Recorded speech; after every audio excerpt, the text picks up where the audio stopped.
modulation. Modulation is vary the pitch, tone, and volume of your voice. This helps to emphasize key points and keeps your audience engaged, preventing a monotone delivery.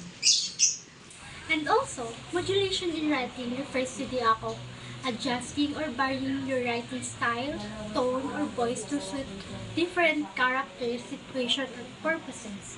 It's about adapting your approach to create a specific effect or to better connect with your audience. Modulation example. Without modulation, me and my friend are talking about the movie and says the movie was good, and I replied I like it too. However, with modulation, your friend says it's insane, special effects are mind-blowing, and I replied pretty good, but the plot was predictable. In conclusion, the modulation reveals friends' differing personalities and opinions. Your friend is enthusiastic about visual, while in your end it was analytical and critical of the storyline. Despite both of you are enjoying the movie. Modulation example. Without modulation, the dog barked loudly. It was angry. With modulation, the furious dog let out a deep, echoing bark that shook the quiet street. So, grammatical correctness. For grammatical correctness, you need to ensure that your speech is free of grammatical errors.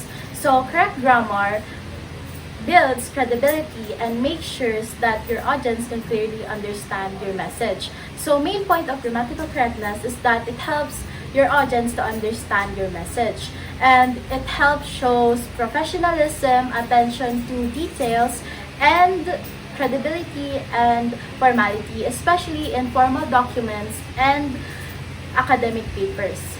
So it includes proper use of words, tenses of words, sentence structures, punctuations, and subject-verb agreement.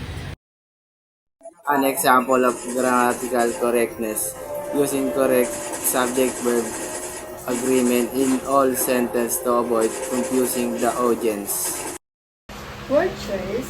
Choose language that is clear, concise, and appropriate for your audience. And avoid jargon or overly complex words. Powerful, descriptive language can make your speech more engaging and memorable. Choosing clear, concise, and audience-appropriate language while avoiding jargon. Make your speech both understandable.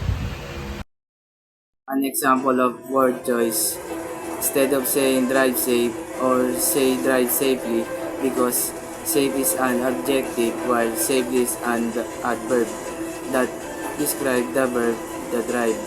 It is more appropriate form of word to use. Articulation. Articulation is the clear and distinct delivery of speech sounds. This involves precise the movements of your lips, tongue, and teeth to produce a recognizable words like what I'm doing right now. Clarity of person's speech and the ability to pronounce words distinctly and understandable. Clear speech ensures that the listeners can easily understand the speaker's message.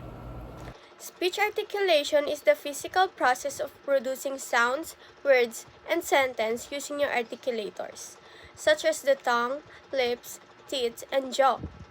It involves coordinated movements of these parts of the mouth to shape the sound waves created by your vocal cords. And it is crucial for clear and understandable speech. An example of articulation.